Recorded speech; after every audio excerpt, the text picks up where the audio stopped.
TDP Thammallapalli నియోజకవర్గం పంచాయతీ చంద్రబాబు నివాసం వద్ద హడావుడి సృష్టించింది.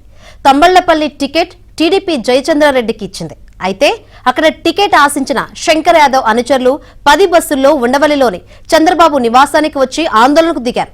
దీంతో నిరసనకారులను నేతలు లోపలికి పిలిపించి మాట్లాడారు. ఆ తర్వాత కొంతమంది నేతలు చంద్రబాబుతో మాట్లాడిన అనంతరం అక్కడి నుంచి వెళ్లిపోయారు.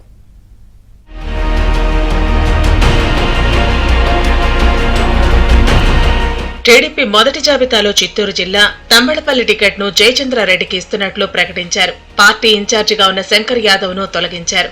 శంకర్ యాదవ్ నియోజకవర్గంలో లేకపోవడంతో దాదాపుగా 5 నెలల క్రితం చంద్రబాబు శంకర్ యాదవ్ ను పిలిపించి మాట్లాడారు. నియోజకవర్గంలోనే ఉండి పనిచేయాలని కూడా ఆయన సూచించారు.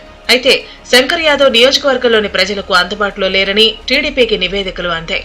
చంద్రబాబు చెప్పిన తర్వాత కూడా ఆయన నియోజకవర్గంలో లేకపోవడంపై పార్టీ హైకమాండ్ సీరియస్ అయింది. ప్రత్యామ్నాయంగా జయచంద్రారెడ్డిని రంగంలోకి దించారు. దీంతో శంకర్ యాదవ్ అనుచరులు సోమవారం ఉండవల్లిలోని చంద్రబాబు నివాసం ముందు హడావిడి చేశారు.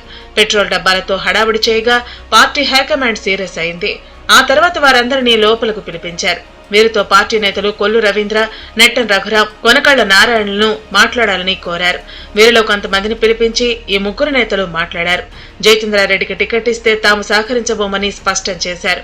అయితే శంకర్ యాదవ్ నియోజకవర్గంలో అన్ని పార్టీ కార్యక్రమాలు చేశారని, కొంతమంది మండల పార్టీ అధ్యక్షులను మార్చడం వల్ల వారు శంకర్ యాదవ్ కు వ్యతిరేకంగా మాట్లాడారని నేతలకు వివరించారు. వారి మనోభావాలను పార్టీ నేతలు చంద్రబాబుకు వివరించారు.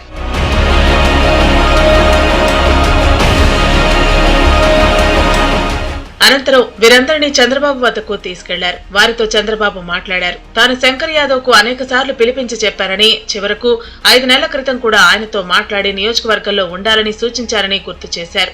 అయినప్పటికీ ఇచ్చిన అవకాశాన్ని ఉపయోగించుకోకుండా వెళ్లిపోయారని, ఆ అవకాశం ఉపయోగించుకుంటే ఈ రోజు ఈ పరిస్థితి వచ్చి ఉండేది కాదని చంద్రబాబు వారితో అన్నారు. పార్టీ చేయించిన సర్వేలో శంకర్ యాదవ్ ను ఎవరూ సమర్థించలేదని, జయచంద్రారెడ్డి పేరును సూచించారని, అందువల్లే ఇవ్వాల్సి వచ్చిందని చంద్రబాబు వారికి వివరించారు. జయచంద్రారెడ్డిని గెలిపించాలని, శంకర్ యాదవ్ కు భవిష్యత్తులో తగిన ప్రాధాన్యత ఇస్తామని సర్ది చెప్పారు. దీంతో వారంతా వెనుతిరిగారు.